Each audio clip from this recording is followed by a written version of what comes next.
Assalamualaikum warahmatullahi wabarakatuh. Waalaikumsalam warahmatullahi wabarakatuh.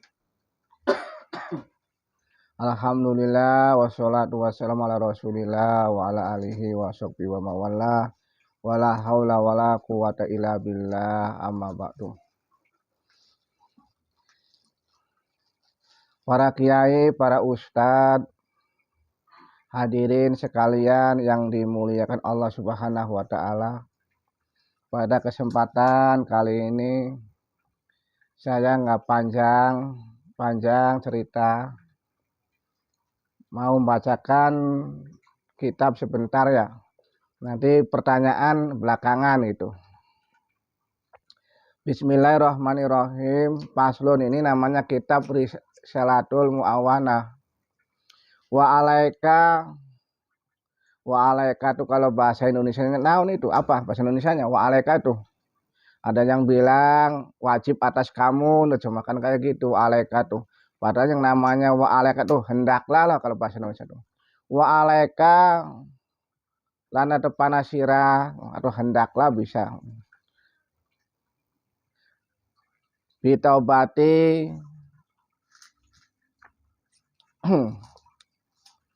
kelawan tobat min kuli danbin saking saben-saben dosa sawaun pada kana ana upo danbun iku sogiron cilik au kabiron atau gede.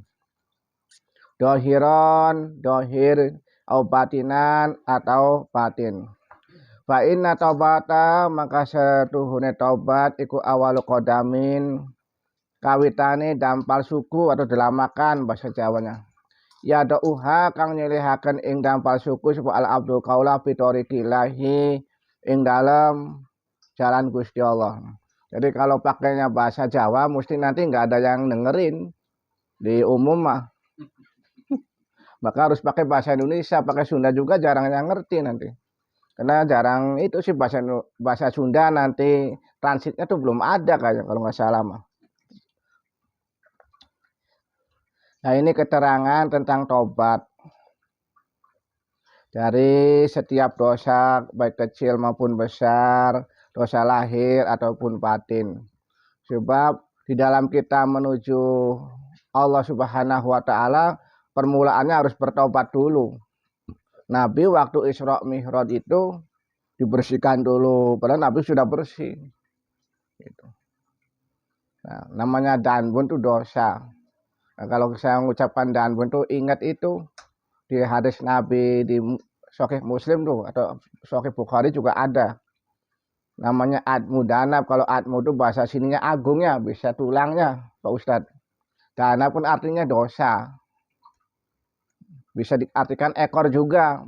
Makanya memang kalau ekor berarti kecil, maknanya kalau admu kan berarti besar. Ada antara besar dan kecil, maka di situ bahasa itunya admu danab. Nah itu admu danab itu nggak bakal hancur. Bahkan sel di situ juga masih hidup, berarti roh di situ tuh masih ada.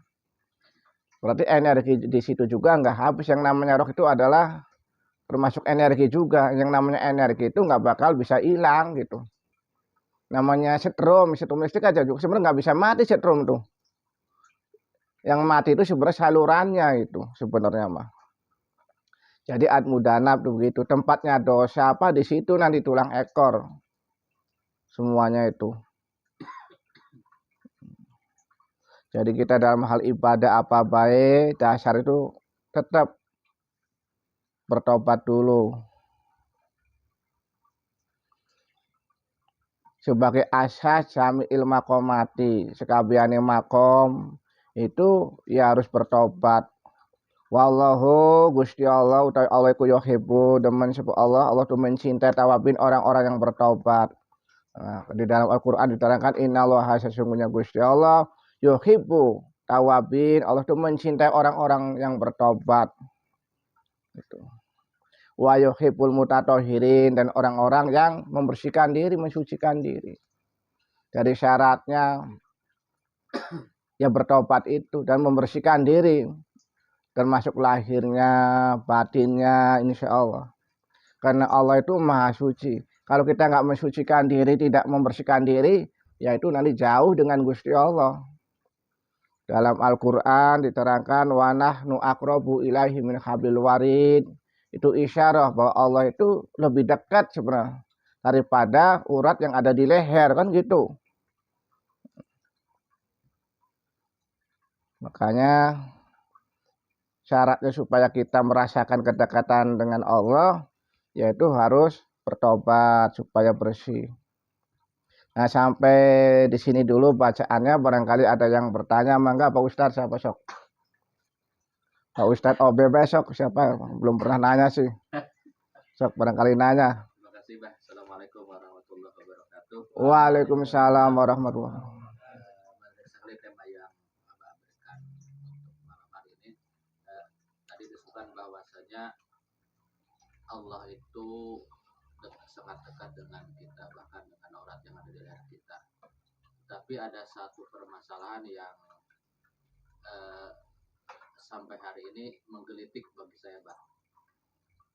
Ada apa ya? Ketika Allah itu dekat, tetapi kenapa ada satu apa ya? Permasalahan atau apapun itu namanya, ada proses di mana ketika orang itu ingin dekat dengan Allah, ada proses mi'raj, Bah. Bahkan Nabi pun dalam riwayatnya ada melakukan mi'raj untuk sampai bertemu dengan Allah melalui beberapa langit, satu, kedua sampai ketujuh, dan itu kemudian ada sebuah pertemuan dengan Allah. Sesungguhnya apa sih yang terjadi antara ketika Allah mengatakan bahwa saya itu dekat dengan kamu, dengan manusia, tetapi kemudian ada bahasan di mana tentang seseorang itu perlu juga mi'raj. Mohon dijelaskan. Terima kasih. Assalamualaikum warahmatullahi wabarakatuh. Waalaikumsalam. Ya, pertanyaan yang sangat bagus. Allah kan dekat dengan semua makhluk itu, bahkan lebih dekat gitunya. Tapi kenapa Nabi Isra Mi'raj gitu, melaksanakan Mi'raj? Berarti kan jauh gitunya. Allah dekat itu menurut Gusti Allah, bahwa makhluk itu semuanya dekat kata Gusti Allah. Tapi kalau kata makhluk masa ya dekat, kan beda. Itu Allah maha dekat. Tapi bukan berarti kitanya dekat dengan Allah, bukan. Allah maha kuasa, bukan berarti kitanya kuasa, enggak. Jadi kadang-kadang balikannya itu. Dekat itu kata Gusti Allah. Tetap baik. Allah itu dohir, Allah itu batin. Jadi secara batin Allah tuh dekat, bahkan lebih dekat. Karena saking dekatnya, makanya kita nggak bisa melihat Gusti Allah kayak gitu tuh. La tudrikul absaru wa huwa yudrikul absara wa huwa latiful khabir. Tetap baik, memang benar. Supaya kita dengan Gusti Allah itu secara dohir, lahiriah, supaya dekat itu butuh proses, nggak gampang. Seperti Allah mengatakan masalah roh itu adalah urusan Gusti Allah, kan gitu, urusanku. Tiada seorang hamba pun dikasih ilmu kecuali sedikit. Nah, sedikit itu kata Gusti Allah, maksudnya itu. Bukan kata makhluk. Begitu juga dekat di sini itu ya kata Gusti Allah. Kata Allah itu dekat, bukan kata diri kita, bukan kata makhluk itu. Biarpun Allah itu dekat, tapi untuk mendekati Gusti Allah itu perlu yang namanya mi'raj seperti Nabi itu. Bisanya jauh itu masalah gelombangnya ini beda. Bisa jadi Pak Kirman itu ya, walau Pak Kirman HP-nya dekat gitu, Pak Kirmannya belum tentu bisa ngubungi Pak Handa itu, HP-nya Pak Handa walaupun HP-nya Pak Handanya dekat itu jauh. Harus tahu alamatnya juga itu, harus satu gelombang. Yang jelas dekat dan jauhnya Allah Subhanahu wa taala ini bagi orang yang yakin, dekat di sini itu sebenarnya dekat secara rasa. Kalau kita merasakan bahwa Allah itu dekat, ya berarti dekat secara rasa itu. Karena rasa punya siapa coba? Rasa juga punya Gusti Allah. Makanya sampai itu namanya istilahnya itu ada namanya buana alit, buana ageng, alam kecil, alam besar. Jadi sebenarnya alam yang kita saksikan ini sebenarnya bukan alam besar tapi alam kecil. Justru alam besar itu dalam batin kita ini. Tuh, maka pertemuan batin mah nah di sana namanya mi'raj itu. Dari langit 1, 2, 3 sampai langit 7 itu masih alamnya alam sini. Alam ke sana disebut juga namanya alam lahut, itu masalah batin itu mah. Nah, insya Allah karena itu dicontohkan Nabi dari di situ tuh yang disebut memperjalankan hambanya itu bisa jadi ya manusia sebenarnya nggak mesti Nabi Muhammad sebenarnya tuh. Tapi secara umum bahwa yang bertemu di situ masuk bertemu itu secara apa ya? Ibarat kita menyaksikan musyahadah, nah seperti kita tawajuh kepada Gusti Allah, bukan berarti kita berhadapan kayak makhluk begini. Kan ada istilah namanya tawajuh ke Gusti Allah. Nah, maka ada istilah namanya ainul basyira, penglihatan mata hati, kan kayak gitu. Ya sebenarnya walaupun kita secara dohir nggak bisa ke sana, kayak Nabi begitu, minimal kita tuh bisa masuk ke diri kita, itu namanya alam yang kecil itu. Apa alam besar ini yang masalah batin sebenarnya itu. Ya buktinya matahari besar, ya kan? Tapi bisa masuk ke otak manusia tuh. Terus kalau kita bayangkan tuh bintang segitu besar kelihatan tuh, ya kan? Berarti bisa masuk secara rohani itu ke dalam diri kita itu. Nah, maksudnya kayak gitu. Jadi butuh namanya gelombang menyambungkan diri kita ke yang mutlak itu untuk mencapai ke yang maha mutlak. Karena hanya cahaya matahari yang bisa sampai ke matahari itu. Makanya kita harus kembali kepada diri kita sendiri. Makanya ada amalan.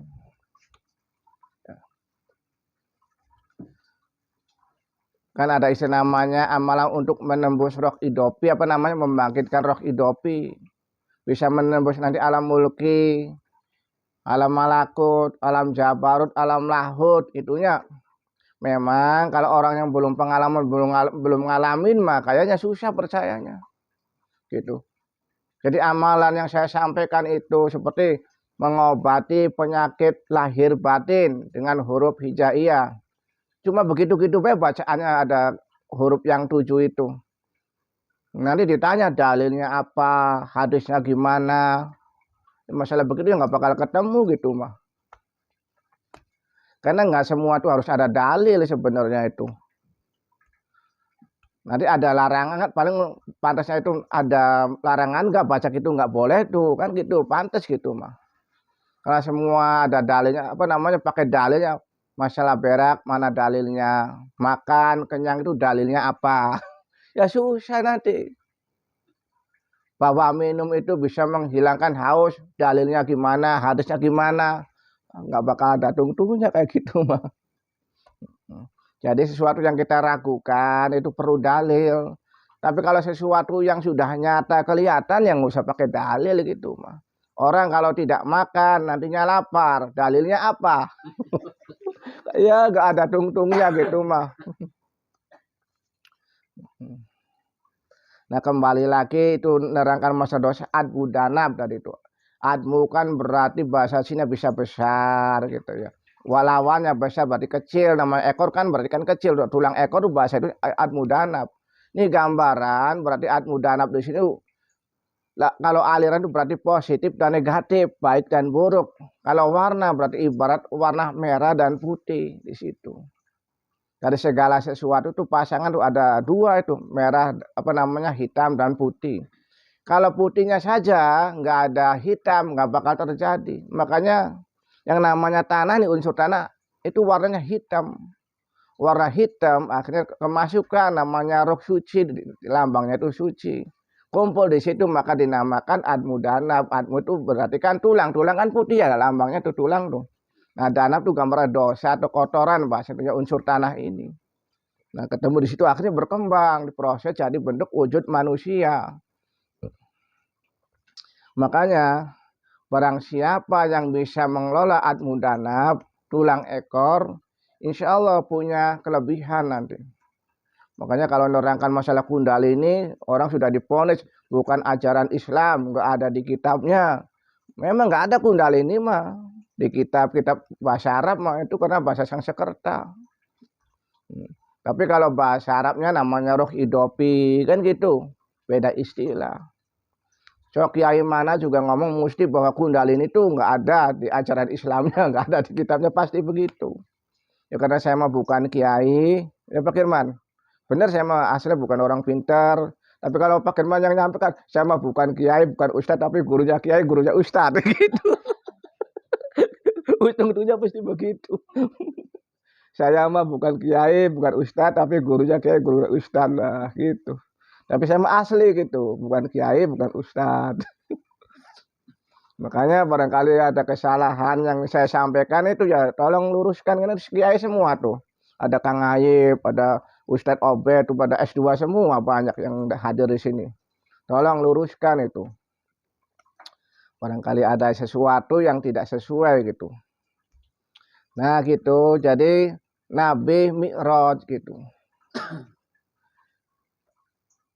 Maka diterangkan itu dalam Al-Quran wal awalu wal akhiru wa dohiru wal batinu wa huwa bikulli syai'in alim. Kan gitu. Jadi yang diri kita ini berarti kan awal dan akhir ibarat gitu. Ada pasangannya. Mi'raj ke sana, alam sana itu namanya alam ke sana, alam luar dan alam dalam. Kalau di dalam batin kita namanya alam dalam, dan sana namanya luar gitu. Bisa kita itu mengecilkan diri. Terus sekecil-kecil akhirnya kita bisa mengenal Allah yang maha besar nantinya kayak gitu. Insya Allah makanya orang yang bisa gitu bisa mengenal diri pakai rasa insya Allah gitu ya. Nah, makanya ada amalan yang sudah saya sampaikan berulang-ulang itu, walaupun amalan juga itu memang jarang yang tahu masalahnya gitu. Kalau ditanya dalilnya, ditanya hadisnya gitu ya bingung jawabnya. Karena itu mah bukan masalah ibadah, seperti pengobatan penyakit lahir dan batin. Cuma ucapannya apa? Kalau bagian bawah bacaan cuma lam, kan gitu.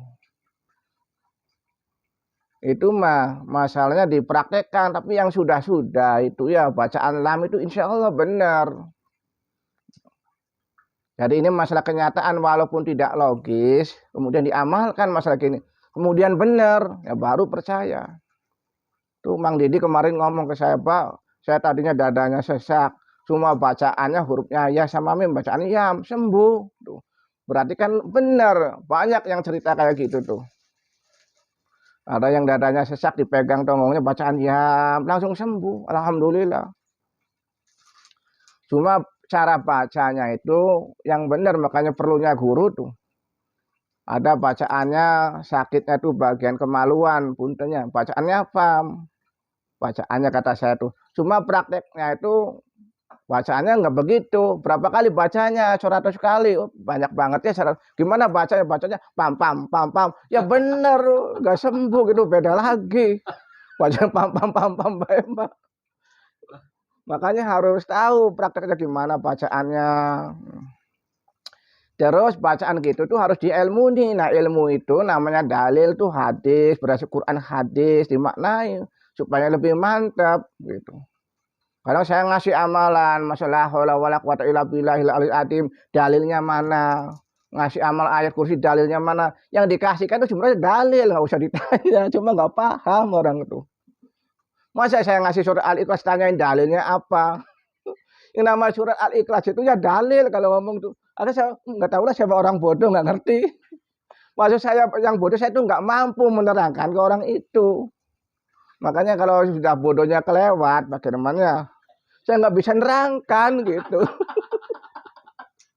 Masa dikasih surat bacaan Al-Ikhlas, bacaan amalan dasar begitu dalilnya gimana? Justru yang diijazahkan itu udah merupakan dalil, jadi saya nggak bisa jawab gitu. Ya karena sayanya bodoh, maksudnya bisanya bodoh itu saya nggak mampu menerangkan orang yang lebih bodoh lagi. Aduh. Itu segini bodohnya dilebih-lebihkan bodoh lagi, ya susah jawabnya. Makanya yang tinggal lihat diulang tuh di YouTube itu ada tuh bacaan yang 7 bacaan itu. Memang itu kalau dicari di mana-mana untuk membangkitkan kekuatan roh idopi. Itu. Insya Allah bisa awet muda itu. Bacanya gitu lam alif. Lam itu sudah saya artikan maksud la itu di saatnya la itu tidak ada. Maksud la ilaha illallah itu la nafi alil jinsi gitu bahasa itunya. La ilaha illallah. Terus Muhammadur Rasulullah. Kalau Muhammad diringkas, memang nggak ada dalilnya nanti Muhammad diringkas itu nggak boleh. Secara itu ngeringkas la ilaha itu mah sebagai budaya. Kita ini memaknai bahwa itu artinya begitu mem tuh. Nah Muhammad diringkas jadi huruf mem diringkas jadi tuh. Apa salahnya kalau itu maknanya Muhammad? Ya kan daripada maknanya jelek. Kalau maknanya Muhammad kan berarti baik. Ingat ke Nabi Muhammad minimal gitu. Ada orang sakit. Ceritanya asal jangan sakit tuli. Kalau sakit tuli saya susah ngomongnya tuh. Ngobatin pakai bacaan apa? Bener. Pengalaman gitu. Sakit apa betanya tuh bisa diamalkan amalan pakai begitu. Tapi kalau sakitnya tuli bacaannya apa? Nggak dengarnya susah gitu.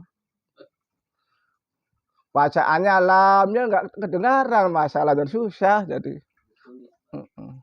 Ya kalau ditulis praktekannya ini yang susah gitu kan, terus baca gini. Bener pengalaman tuh Aris tahu tuh. Karena susah pendengarannya itu. Jadi saya nggak bisa nyampaikan gitu. Ya udah pasrah baik Gusti Allah. Apa gitu. Disuruh pasrah jawabnya apa gitu. Apa. Udah sabar kata saya itu. Apa lagi. Disuruh sabar apa, pasrah apa gitu. Itu pengalaman banyak banget macam-macam penyakit lahir itu yang paling susah itu kalau penyakit yang nggak denger Pak Firman, bener. Kalau bisu masih bisa denger gitu, bisu kadang-kadang. Tapi bisunya biasa otomatis nggak denger ya kalau bisu mah. Nah huruf lam bahasa gitu tuh. Kalau bisa tarik napas dulu, tarik napas. Nah getaran mim ini otomatis diakui itu. Bahwa getaran huruf itu sudah nasional, internasional lah diakui. Sama profesor ahli huruf mah. Cuma sekarang belum ada sih profesor ahli huruf tuh. Jadi bacaan lah. Nanti suatu saat ada tuh bagian masing-masing ini bagian ahli huruf gitu. Bagian huruf hijaiyah ada profesor kayak gitu tuh. Jadi kalau profesor orang lain belum menemukan itu sudah tahu namanya profesor gitu. Bahwa huruf lam itu bisa ngobati penyakit wasir, bisa penyakit ambeien gitu. Kita mungkin terus dipraktekkan deh, itu benar, diteliti itu terus dicoba itu. Itu namanya profesor kata sendirinya gitu. Ya percaya sok enggak juga enggak apa-apa. Nah bacaannya lam atau jerit lam yang keras tuh sok. Bener. Jadi semua penyakit tuh bakal rontok diucapan gitu mah. Itu ucapan dasar lam itu. Lebih tinggi lagi ucapan apa itu?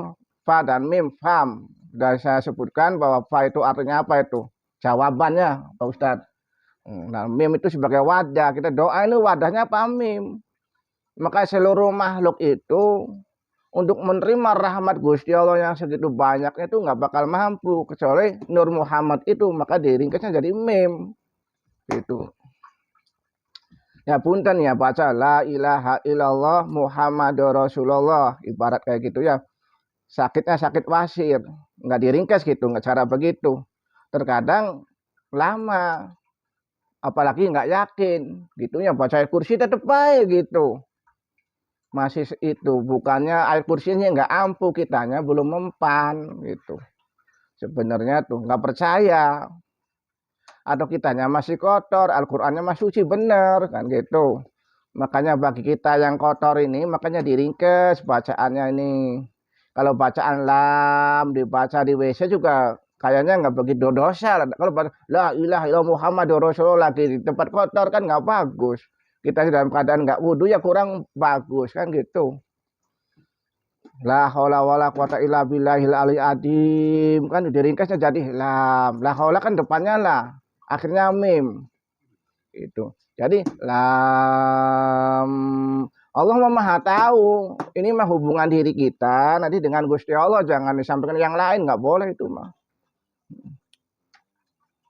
Jadi kalau lam di sini itu ringkasan la ilaha illallah Muhammadur Rasulullah antara dirimu dengan Gusti Allah, nggak bakal dilarang oleh Allah mah, nggak rewel Allah mah. Tapi jangan diajarkan ke yang lain, nggak boleh itu mah. Kita mah baca lam, terus bagian kemaluan obatnya fam, bagian perut ram, bagian dada yam, bagian tenggorokan ham, bagian kening om. Nah ini yang ragu tuh omnya ini. Kalau orang mengucapkan om tuh takut salah, takut murtad. Kalau banyak yang mengatakan om, mau kemana om? Kan gitu. Nggak murtad nggak apa padahal mah. Ada om, ada hum. Itu kalau bagian hum seluruh badan ucapannya pakai hum. Besok dirasakan itu, diamalkan. Tapi saya mah nggak nyuruh itu. Yang jelas mah. Tapi saya sama Pak Firman kadang-kadang kalau jalan-jalan kemana yang ngamal gitu bacaan lam gitu. Fam, insya Allah. Atau di lautan yang kosong baca lam yang sekeras-kerasnya lam. Tapi akhirnya mim. Sok nyobain kayak gitu. Atau di gua yang tempatnya tertutup itu. Saya ngucapkan gitu sangkanya anak kecil. Saya ngucapkan lam itu di pondok tuh. Akhirnya ada santri yang apa sama temannya, itu siapa? Apa? Ya kayak anak kecil ya. Padahal melatih suara gitu. Insya Allah sembuh. Dengan getaran suara itu menghimpun kekuatan juga itu. Makanya benar menghimpun kekuatan. Ini bahasa batin namanya cakra, lahir mah namanya perut, cakra perut berarti. Secara lahir mah perut, model usus, lambung itu perut. Nah batinnya disebut namanya cakra perut atau cakra pusar lah bahasa itu. Bacaannya pakai huruf ra, ram, pakai ro itu. Insya Allah terhimpun ini kekuatan tenaga dalam di perut tuh. Ada bacaan lam bisa buat ngunci tuh. Kalau dipraktekkan dikunci pakai lam. Malahan kalau ngunci nggak usah pakai mem, pakai la juga udah terkunci itu sebenarnya mah. Jadi huruf lam alif tuh biasa buat ngunci. Di perguruan mana juga seperti perguruan lam alif kan ada itu. Kuncinya pakai lam alif. Lah aku maksudnya jangan kalau ngerti mah. Kebenaran pencuri dikunci pakai lam alif, nggak ngerti artinya aja, nggak ngerti. Tapi kalau orang lah jangan ya enggak, jangan tuh. Tapi insya Allah bisa buat kunci itu. Huruf lam alif itu buat kunci. Ada juga yang bisa buat pernapasan, ada juga buat getaran. Jadi Al-Quran itu ya bisa buat jadi obat tuh, kesimpulannya itu adanya di surat Al-Fatihah itu. Ada istilah namanya syahadat, ada namanya Al-Quran. Al-Quran diringkas Al-Fatihah, Al-Fatihah diringkas Bismillah. Nah Bismillah itu diringkas jadi lafaz Allah. Nah lafaz Allah itu kalau secara Naqsyabandiyah itu bisa ngobatin gitu.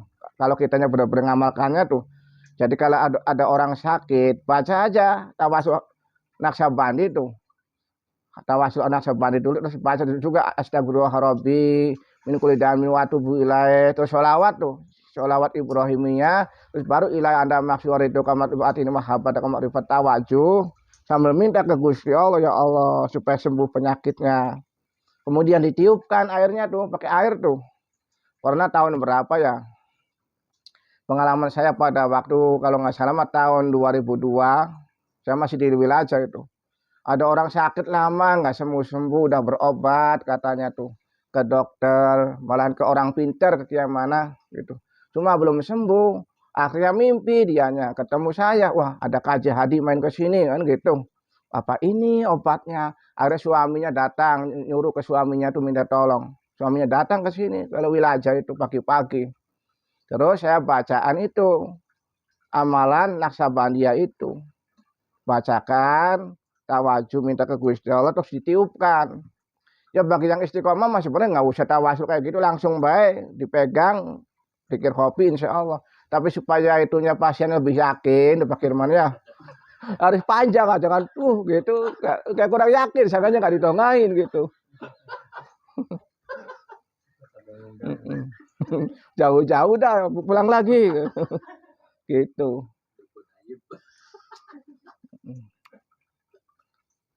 Memang ada sih pernah pengalaman saya gitu tuh.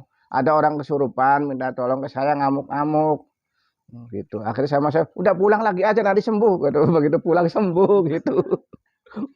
Memang udah waktunya gitu. Udah waktunya sembuh. Nah gitu Pak Firman, siapa saja para ikhwan, barangkali anaknya sakit, kita ngambil wudhu aja benar-benar caraan baca Naksabani itu. Karekan Naksabani. Nah ditanya dalilnya apa obatnya kayak gitu. Ya susah juga kalau tanya dalil jawabnya itu. Makanya para guru tarekat atau penganut biasanya itu tawasulnya pakai Naksabani buat ngobatin tuh. Maka di situ ada Syiri Sekoti kan disebut tuh Syiri Sekoti kan terkenal itu. Kuburannya juga bisa buat obat itu. Menurut riwayat tuh. Baca Syiri Sekoti Abdul Qadir Jilani hadoronya itu. Otomatis zikir yang kita baca ini lapat ismudah terus dibaca itu menimbulkan namanya apa? Cahaya atau nur bahasa Arabnya. Nur. Nurullah atau nur ilahi itu apabila ditiupkan ke air maka air itu pasti mengandung ilahi. Nur ilahi cahaya Gusti Allah bahasa itunya tuh. Nah makanya penyakit apapun kalau ketemu dengan nur ilahi jadi kosong jadi nol. Tuh. Makanya pantas ada orang sakitnya demam berdarah sudah keluar darah dari mulut mau berobat ke dokter memang bukan orang kaya. Cuma obatnya cai herang baik itu. Malamnya tidur, nyenyak, paginya sembuh, bisa berangkat sekolah. Gitu. Pengalaman. Saya sering cerita gitu karena orangnya ada sih. Ya Pak Firman menyaksikan, itu Pak Ustadz Suhana juga menyaksikan, semua juga begitu tuh. Orang sakit tipes kan lama memang. Kalau sakit tipes itu lama. Berobat, kadang-kadang kambuh lagi nggak sembuh-sembuh. Obatnya saya suruh tuh ini minum Opixon. Alhamdulillah sembuh. Padahal didongain, bukan Opixonnya aja itu formalitas. Pernah saya sakit lama, punten Pak Firmannya kayak Pak Firman sakit tuh. Nggak sembuh-sembuh, berobat dokter nggak mempan ceritanya Pak Firmannya. Obatnya apa? Obatnya itu kacang panjang sama sayur asem tuh. Akhirnya obat saya itu dikasihkan ke Pak Firman. Pak Firman sakit gitu. Ini Pak Firman obatnya ini. Saya yang dam langsung. Kacang panjang sama sayur asem saya tuh. Kasih 50.000 saya tuh. Saya Pak Firman kepala sudah dikasih uang ceritanya tuh. Udah saya tampilin tuh saya buatkan. Kacang panjang pakai sayur asem, pakai lada direbus gitu. Alhamdulillah sembuh. Itu pengalaman Pak Ustadz itu juga gitu.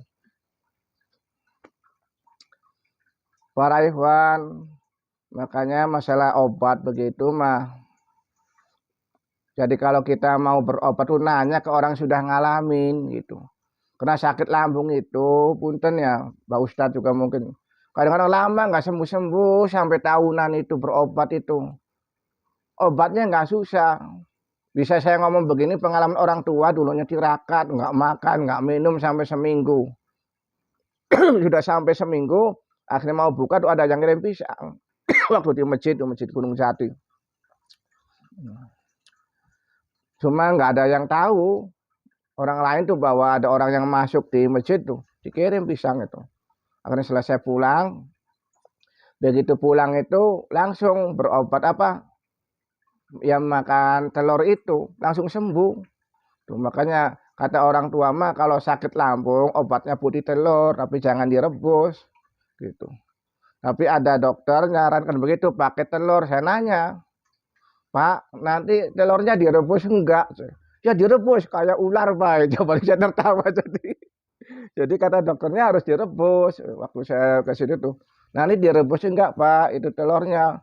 Ya direbus kayak ore kayak ular baik. Jawabannya kayak gitu. Saya tertawa jadi.